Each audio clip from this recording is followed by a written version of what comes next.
Hello दोस्तों, मैं राहुल सागर आप सभी का स्वागत करता हूं आपके अपने YouTube चैनल सागर स्मार्ट एकेडमी में। तो स्टूडेंट, जैसा कि हम लोग पहले MCQ प्रैक्टिस सीरीज शुरू कर चुके हैं और आज की क्लास में हम लास्ट जो मैंने issue of share capital topic शुरू किया था उसका नेक्स्ट वीडियो कर रहे हैं। ठीक है, तो अगर अभी तक आपने पहला पार्ट नहीं देखा है तो आप इस वीडियो के डिस्क्रिप्शन बॉक्स में जाके उस वीडियो को देख सकते हैं। ठीक है, और इसके अलावा हम कंटिन्यू कर रहे हैं पार्ट 2। तो आइए शुरू करते हैं आज का वीडियो।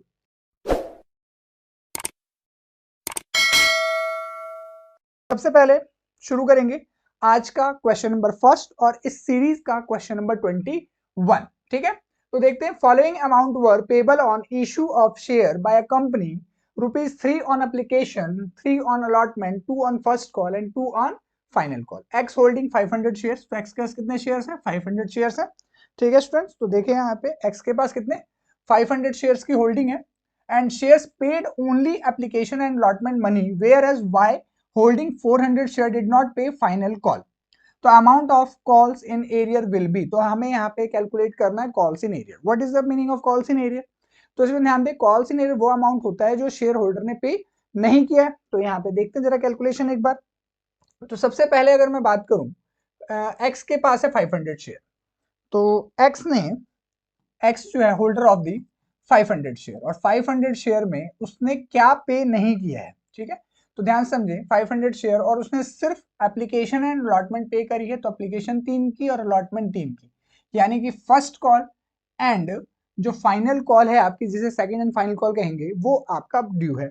और वाई के पास 400 शेयर है, डिड नॉट पे फाइनल कॉल, उसने सिर्फ फाइनल कॉल पे नहीं किया है। ठीक है, तो ध्यान दें स्टूडेंट्स, एक्स के पास 500 शेयर और इसका ड्यू है 400, वाई के पास होल्डिंग है 400 शेयर की और इसका ड्यू है सिर्फ ₹2 ऑन फाइनल कॉल। ठीक है स्टूडेंट, तो यहां बात करें तो इसका हो गया 2000 और इसका हो गया 800, तो टोटल ड्यू हो गया, यानी कॉल्स इन एरियर जो हो गया वो हो गया 2800 कॉल्स इन एरियर। तो ऑप्शन चेक करते हैं, तो ये है आपका option number B, 2800 for the question number 21।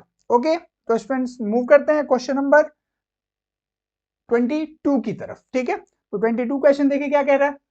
E Limited had allotted 10,000 shares to the applicant of 14,000 shares के उसमें 10,000 on pro rata basis। pro rata that means जो proportional distribution करते हैं, क्योंकि जब क्या होता है, जब आपके शेयर्स ओवर क्या होता है सब्सक्राइब हो जाते हैं, तो उस कंडीशन में हमें pro rata डिस्ट्रीब्यूशन करने की जरूरत पड़ती है।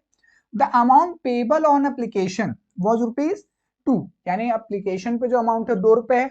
अब एफ ने अप्लाइड किया 420 शेयर्स।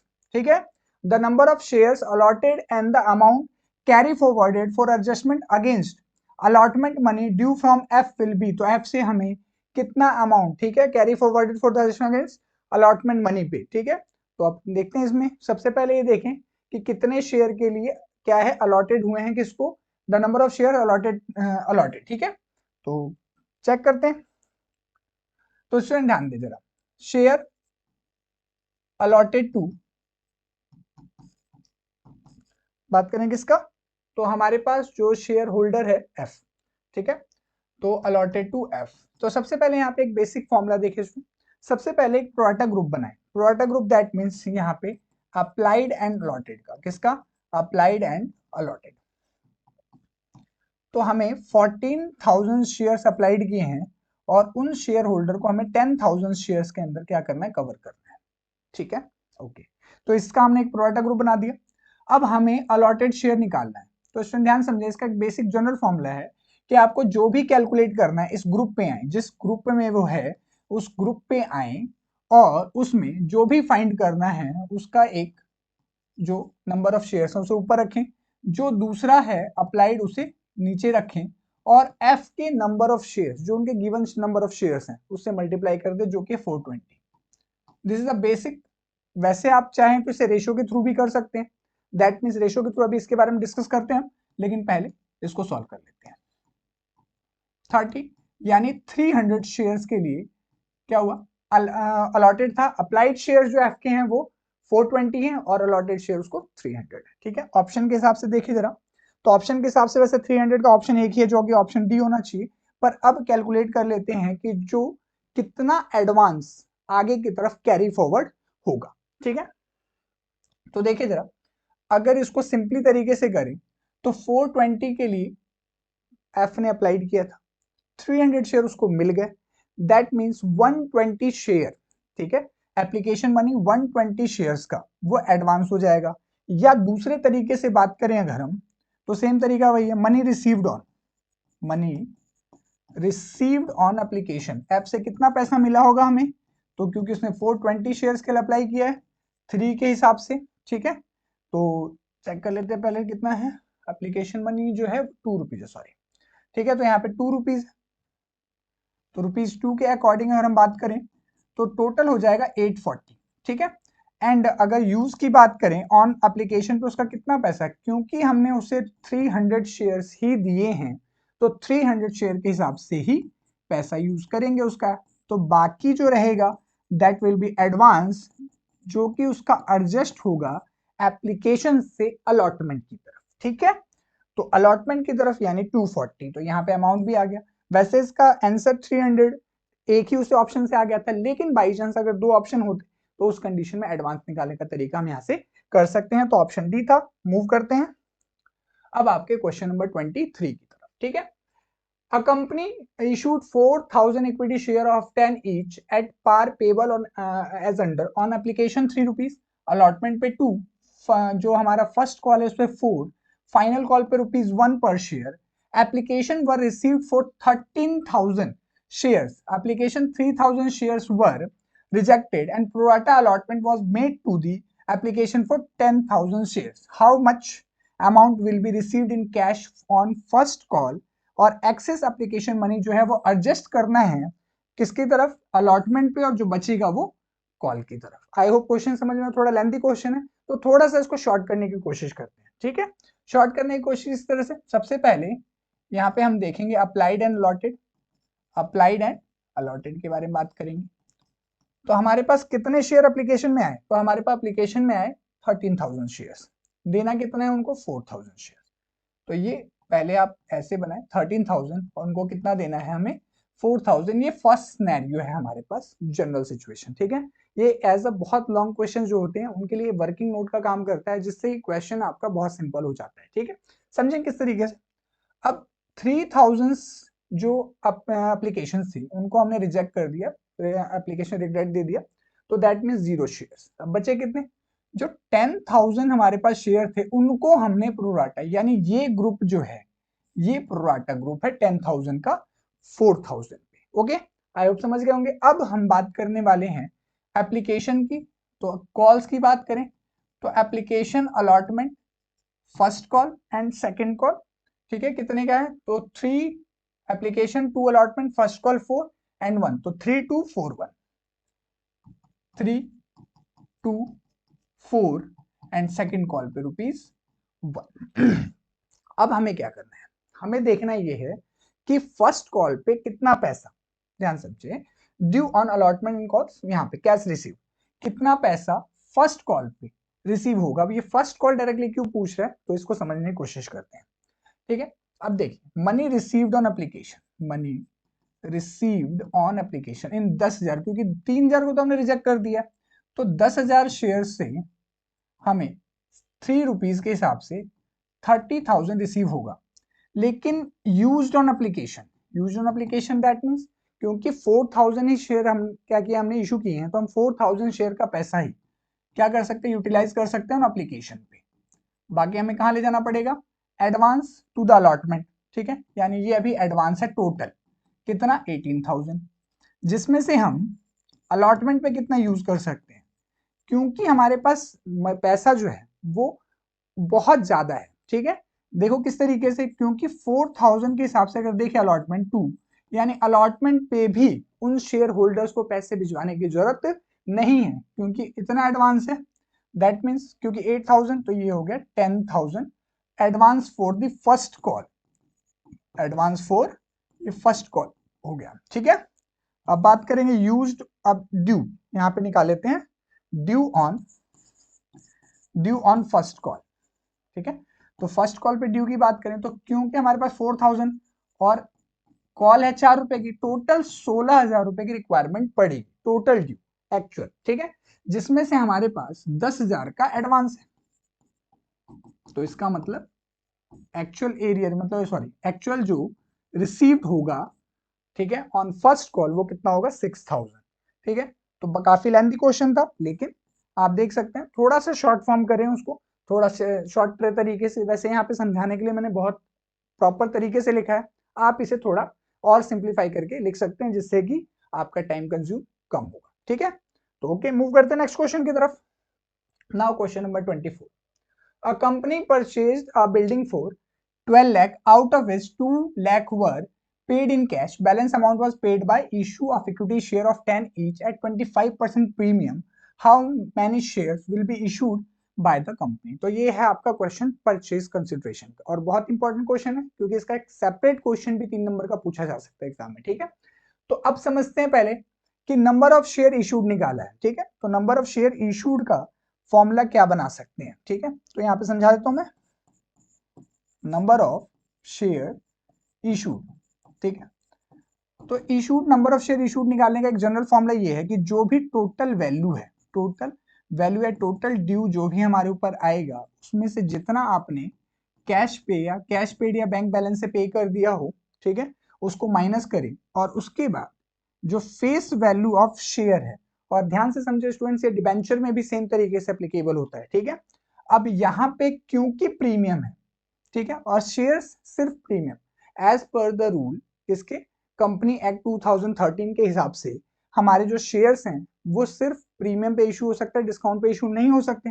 तो यहाँ पे या तो फेस वैल्यू पे होंगे, तो फेस वैल्यू में तो डायरेक्ट नंबर ऑफ शेयर निकल जाएगा, लेकिन अगर प्रीमियम है तो सिक्योरिटी प्रीमियम यहाँ पे ऐड हो जाएगा, ठीक है। तो अब देखते हैं, 12 लाख टोटल ड्यू था, 2 लाख हमने पे कर दिया, मतलब 10 लाख बैलेंस है, ठीक है, और एक शेयर की वैल्यू 10 रुपए, प्रीमियम 25% है, ध्यान दें 10 का 25% 2.5, तो 10 लाख अपॉन में 12.5 डिवाइड करेंगे तो अराउंड 8, 12.5 टाइम्स में 8 टाइम्स में 100 आ जाएगा, यानी 80,000 शेयर्स, कितने 80,000 शेयर्स क्या करेंगे हम, इशू करेंगे by the company to the vendor, okay. तो ये था क्वेश्चन नंबर आपका 24, आई होप बहुत अच्छे से समझ गए होंगे, ठीक है स्टूडेंट्स। तो मूव करते हैं नाउ हम क्वेश्चन नंबर 25 की तरफ, ओके स्टूडेंट्स। देखें, at the time of the forfeiture of shares the share capital account is debited bye, अब यहाँ पे बात आ रही है फॉरफीचर, ठीक है। तो सबसे पहले फॉरफीचर थोड़ा समझ लेते हैं, what is the meaning of forfeiture. तो जब कभी भी, ध्यान से सुनेंगे स्टूडेंट, जब कभी भी शेयर होल्डर्स किसी शेयर को पे करने में कोई डिफॉल्ट करते हैं, किसी भी कॉल को पे करने में डिफॉल्ट करते हैं, तो कंपनी कुछ इंटीमेशन के बाद, ठीक है, उनको क्या करती है, उन शेयर्स को फॉरफिट कर लेती है। यानी अगर कॉल्स इन एरियर, जो कि आपने प्रीवियस क्वेश्चंस में देखे, कोई भी कॉल्स इन एरियर करती है और वो पैसा नहीं भिजवाती है, तो उस कंडीशन में उन शेयर्स को कंपनी द्वारा फॉरफिट करके किसी अदर पर्सन को रीइशू कर दिया जाता है, ताकि हमारा जो कैपिटल है वो पूरा हो जाए, ठीक है। तो ये शेयर्स में अप्लाई होता है, इस बात का आपने ध्यान रखना है, ठीक है। तो अब हमें फॉरफीचर करना है, तो अब उस कंडीशन में शेयर कैपिटल अकाउंट डेबिट। अब ध्यान से समझना है कि हम शेयर कैपिटल में कितना अमाउंट डेबिट करेंगे, तो ऑब्वियस ही बात है जितना हमने क्रेडिट किया होगा, ठीक है। फॉरफीचर जब हमने कॉल्स बनाई होंगी, application allotment first call second call तक बनाया होगा, और जिन जिन कॉल्स को बनाया होगा वहां पे शेयर कैपिटल क्रेडिट हुआ होगा उतने से, तो कितने अमाउंट से, तो इस सिंपल कंडीशन है कि जो भी कॉल्ड अप वैल्यू होती है उससे हम क्या करते हैं, क्रेडिट करते, उतने टाइम वो क्रेडिट हुआ होगा, तो उतने अमाउंट से ही अब शेयर कैपिटल अकाउंट डेबिट हो जाएगा। आई होप समझ गए होंगे इस बात को। दैट मीन्स अगर इशू का प्रोसेस आपको पता है, तो हमने एप्लीकेशन मंगाया, अलॉटमेंट मंगाया, फर्स्ट कॉल मंगाया और सेकंड कॉल भी मंगा लिया मान लो, तो उस कंडीशन में, और फाइनल वैसे थर्ड कॉल तक होता है, तो जितने भी कॉल्स हमने मंगा लिए हैं और जिस कॉल तक मंगा लिया है वो कॉल्ड अप वैल्यू बनती है, और वही शेयर कैपिटल में कॉल्स ड्यू करते वक्त उनके अमाउंट को क्रेडिट हुआ होगा, तो उतने अमाउंट से डेबिट हो जाएगा, ठीक है। तो आई होप इसको आप अंडरस्टैंड कर गए होंगे। एग्जाम्पल ले लेते हैं, मान लीजिए एक शेयर का 10 रुपए का है, ठीक है, और 10 में से हमने एप्लीकेशन एंड अलॉटमेंट मंगा ली है जो कि 3-3 रुपए की, तो इसका मतलब कॉल्ड अप वैल्यू 6 है, तो 6 रुपए से हमारा शेयर कैपिटल क्रेडिट हो गया होगा, तो अब 6 रुपीज से डेबिट हो जाएगा, that is a called up value, okay. तो आई होप एग्जांपल समझ में आ रहा होगा। मूव करते हैं नेक्स्ट क्वेश्चन की तरफ, ठीक है। 600 share of ₹10 each were forfeited for the non-payment of 2 per share on first call and 5 per share on final call. Share forfeited account will be credited with. अब share forfeited कितने से credit होगा? तो what is the meaning of share forfeited? तो जब हम share को forfeit करते हैं तो कुछ पैसा हमारे पास आ चुका होता है, ठीक है। एग्जाम्पल के तौर पे बात करते हैं 10 रुपए की वैल्यू, ठीक है, शेयर्स की, जिसमें की एप्लीकेशन 2 की एप्लीकेशन जो शेयर होल्डर ने पे करेगा ही करेगा, क्योंकि एप्लीकेशन कभी भी ड्यू मतलब जो है अनपेड नहीं रह सकता, ठीक है। अलॉटमेंट, अब अलॉटमेंट थी उसने, अब यहीं से एग्जांपल ले लेते हैं, 9.2 पर शेयर फर्स्ट कॉल, ठीक है, 2 एप्लीकेशन की पे कर दी एंड 2 अलॉटमेंट की और फर्स्ट कॉल मान लो 5 रुपए की नहीं दी, ठीक है। तो इसका मतलब ये पेड है और पेड अमाउंट ही फॉरफिट होता है, ठीक है। इस बात का आपने ध्यान रखना है, फॉर क्या होता है, जो पेड अमाउंट है वही फॉरफिट होगा। तो जब भी कभी भी जब हम शेयर फॉरफिट करते हैं तो उस कंडीशन में, क्योंकि शेयर फॉरफिटेड हमारा प्रॉफिट है, कैपिटल गेन है, तो उस कंडीशन में शेयर फॉरफिटेड जो होगा वो क्रिएट हो रहा है, क्रेडिट होगा, ठीक है। अब देखिए कितने अमाउंट से, तो नॉन पेमेंट, अब यहाँ पे सबसे पहले कॉल्ड अप वैल्यू, तो कॉल्ड अप वैल्यू की बात करें, शेयर की 10 रुपए है, ठीक है। अब 10 रुपए का टोटल वैल्यू, जिसमें से नॉन पेमेंट 2, फर्स्ट कॉल 2 रुपए की और सेकंड एंड फाइनल कॉल 5 रुपए की, ये 2 कॉल अनपेड है, 7 रुपए अनपेड है, तो 3 रुपए इसका मतलब पेड होगा, और 3 रुपए के हिसाब से 600 शेयर पे, 3 रुपए के हिसाब से 600 शेयर पे अमाउंट रिसीव हुआ होगा, जो कि हो गया 1800 रुपए, ठीक है स्टूडेंट। तो that will be your option B, ठीक है स्टूडेंट्स, आई होप समझ गए होंगे। मूव करते हैं नेक्स्ट क्वेश्चन की तरफ। अब 800 share 10 each issued at 20% premium, तो यहाँ पे केस आ गया प्रीमियम का, समझते हैं इसको भी। वैल्यू पहले लिख ले जरा, 800 शेयर्स, ठीक है, 10 + 2 पे इशू किया गया था, ठीक है। Forfeited for the non payment of allotment money 5 including premium, यानी 5 रुपए अनपेड है, ठीक है। And first and final call 3 पर share, first and final call यानी फुल्ली कॉल्ड अप हो गया, इस बात का ध्यान रखना, फुल्ली कॉल्ड अप कंसर्न रहेगा, ठीक है। तो ध्यान समझे, अनपेड कॉल की बात करते हैं तो अनपेड में सबसे पहले बात करेंगे हम किसके बारे में, अलॉटमेंट की। तो अलॉटमेंट जो है वो 5 रुपए के इंक्लूडिंग प्रीमियम, मतलब 2 यानी 3, ये अनपेड पहला। उसके बाद दूसरा अनपेड कॉल है वो 3 रुपए फाइनल कॉल, ठीक है, ये फर्स्ट एंड फाइनल कॉल। अब यहाँ पे मैं बात करूंगा पेड के बारे में, क्योंकि हमारा कंसर्न पेड से ही है, फॉर शेयर फॉरफिटेड अकाउंट जो क्रेडिट होता है वो पेड अमाउंट से ही होता है, ठीक है। तो यहाँ पे सिक्योरिटी प्रीमियम जो है वो क्या है, अनपेड है। और इस बात का एक बात ध्यान रखना स्टूडेंट्स, शेयर फॉरफिटेड में सिक्योरिटी प्रीमियम के पेड होने या पेड ना होने से कोई फर्क नहीं पड़ता शेयर फॉरफिटेड अकाउंट में। शेयर फॉरफिट, क्योंकि कभी भी सिक्योरिटी प्रीमियम फॉरफिट नहीं होता है, चाहे वो पेड हो या अनपेड हो, ठीक है। तो इसका मतलब जो कैपिटल वैल्यू पेड है वो 4 रुपीज है, और 4 रुपीज ही क्या होगा, फॉरफिट होगा, कितने शेयर्स का, 800 शेयर का। तो 4 into 800, 3200 share forfeited will be credited, ये आपका ऑप्शन सी होगा। आई होप ये जो बात मैंने आप लोगों को बताई वो समझ में आ गई होगी। मूव करते हैं नेक्स्ट क्वेश्चन का, और ये क्वेश्चन का आंसर भी समझ में आ गया होगा। The amount of the discount amount of discount on reissue of forfeited shares cannot exceed, ठीक है। तो दैट मीन्स पहले केस में हमने क्या किया, फॉरफिट किया शेयर को क्या किया, फॉरफिटेड किया।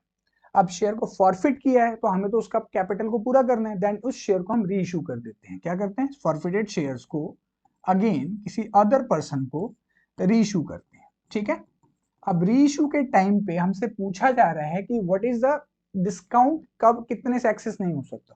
तो इस बात का ध्यान रखना है कि किसी शेयर को फॉरफिट करते वक्त, मान लीजिए 10 रुपए का शेयर है, 4 रुपए रिसीव हो गए फॉरफिटेड के टाइम, ठीक है। फॉरफिट में यानी शेयर फॉरफिटेड में आप 4 रुपए क्रेडिट कर चुके हो, तो जितना अमाउंट आपने शेयर फॉरफिट में क्रेडिट किया होगा उतना ही डिस्काउंट आप अलाउ कर सकते हो री इशू के टाइम, यानी कि फॉरफिटेड शेयर का अमाउंट जो रिसीव हुआ है प्लस री इशू के टाइम का मिला के कैपिटल तक तो बन जाना चाहिए, ठीक है। उससे ऊपर एक्सेस होगा तो वो कैपिटल प्रॉफिट होगा, that will be transfer to capital reserve, ठीक है।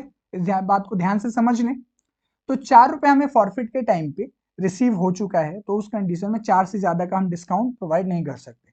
तो इसका किसी भी तरह का परसेंट का कोई रूल नहीं है, यानी दैट मीन्स ये तो ऑप्शन वैसे ही खारिज हो गया। ठीक है, C option, the amount received on forfeited share, जो मैं आप लोगों को समझा रहा हूं, that will be answer C.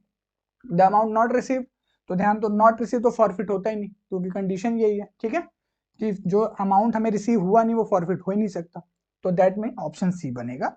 Move करते हैं नेक्स्ट क्वेश्चन पे।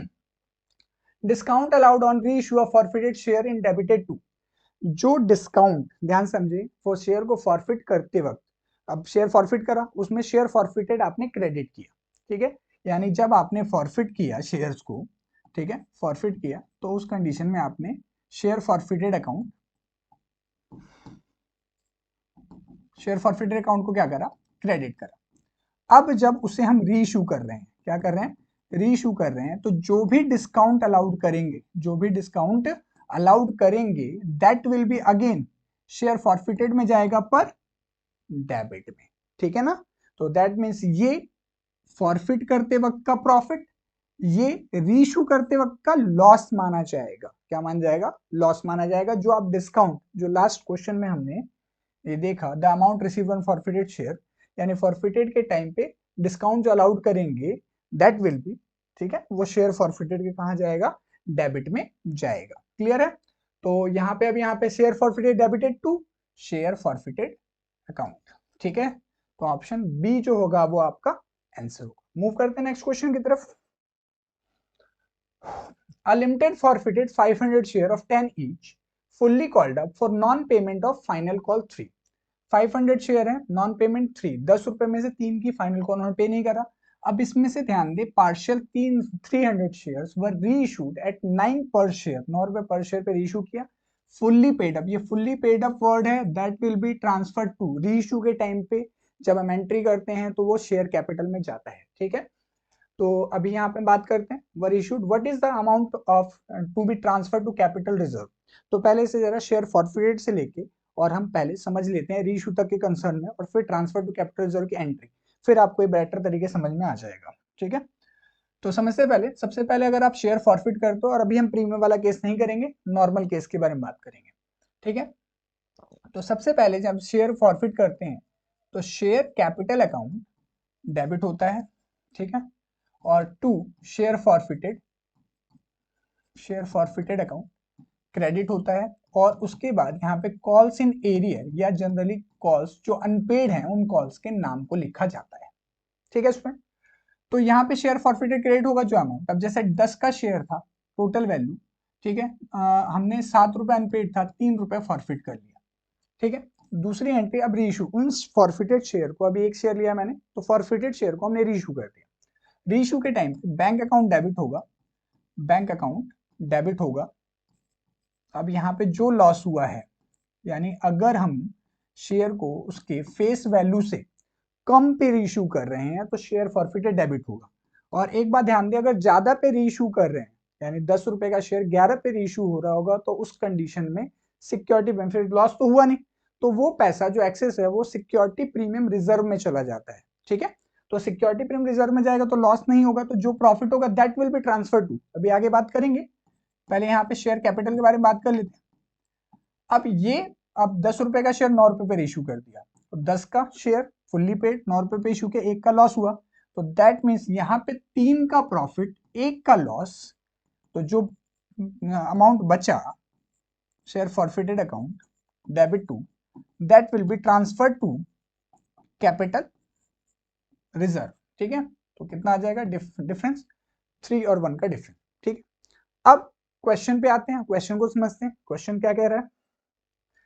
अब यहाँ पे 500 शेयर को फॉरफिट किया 10 रुपए के हिसाब से, नॉन पेमेंट ऑफ 3, यानी कि पेड कितना हुआ, यहाँ पे थोड़ा ट्रिक तरीके से करेंगे।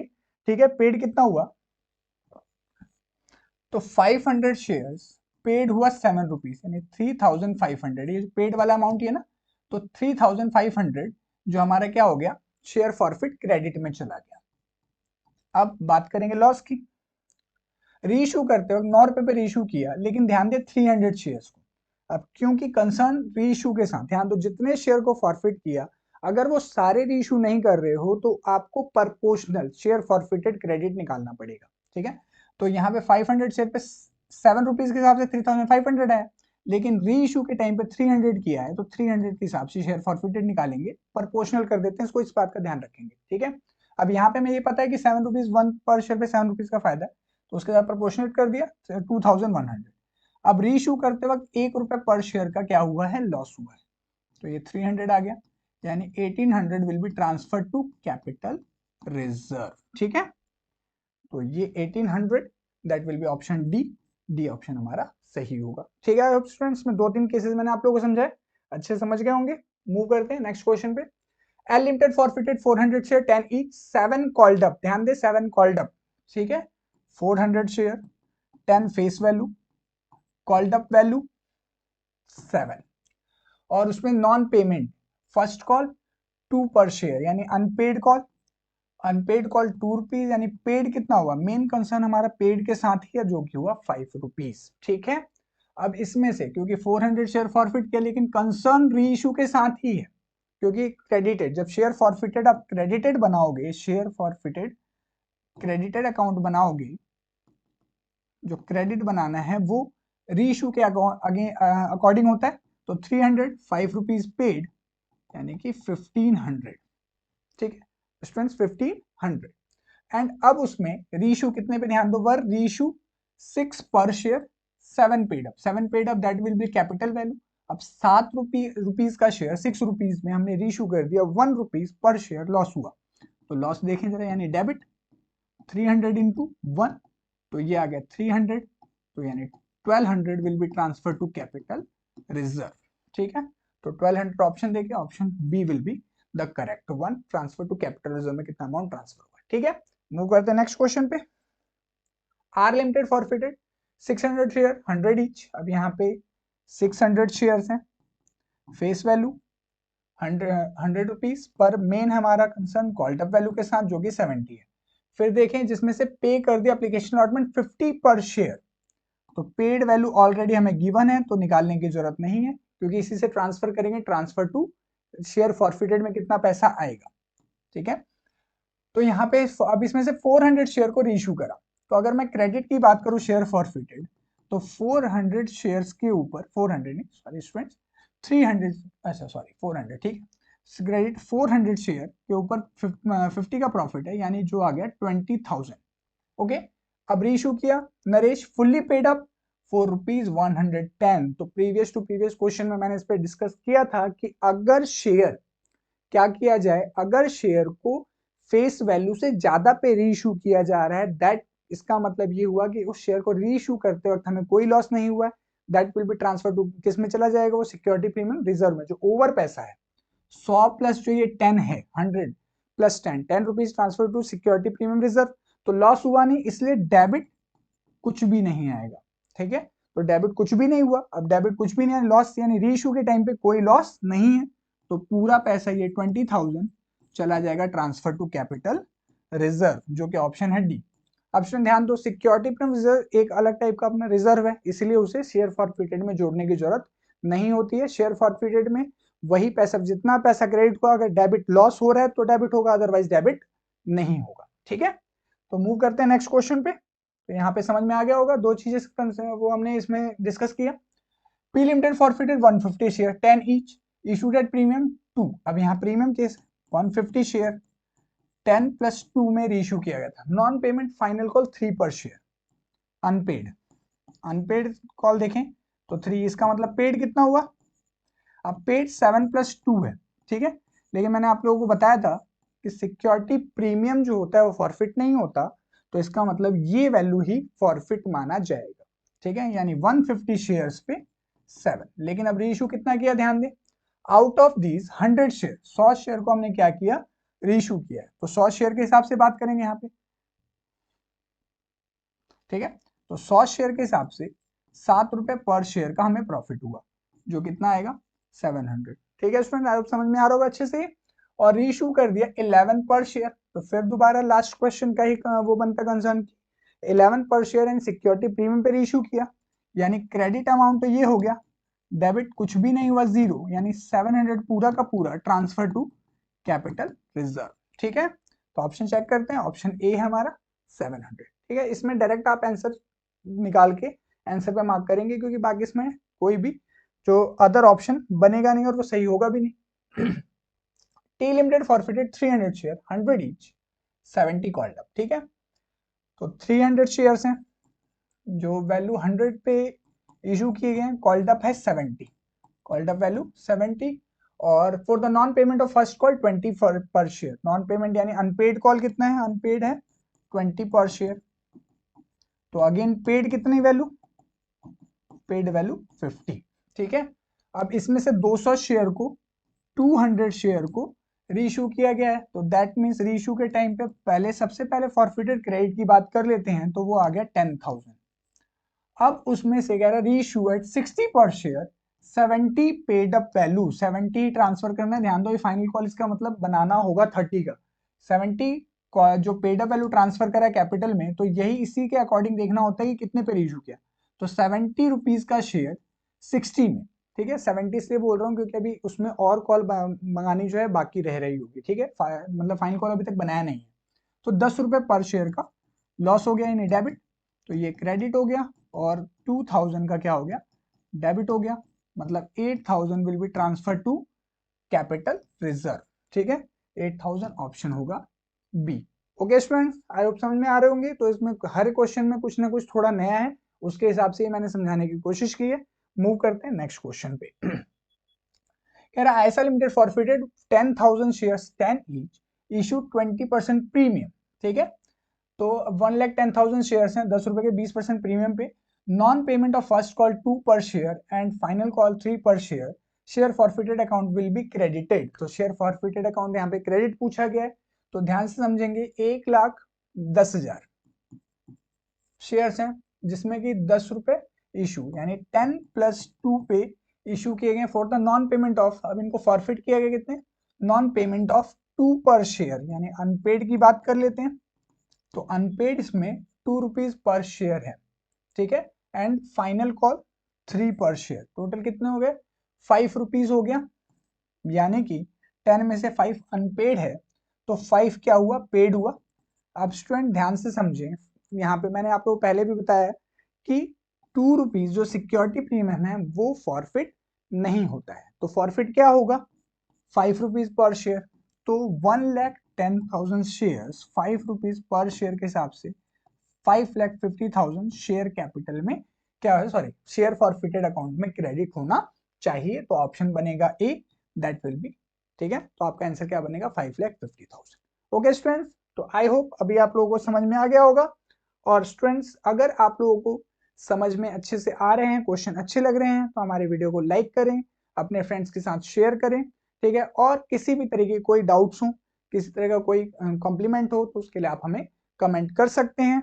बाकी नेक्स्ट क्लास में हम मिलेंगे नेक्स्ट चैप्टर के लिए। इस चैप्टर में इतना ही, तो मिलते हैं नेक्स्ट क्लास में आप लोगों के लिए। तब तक के लिए टाटा बाय बाय।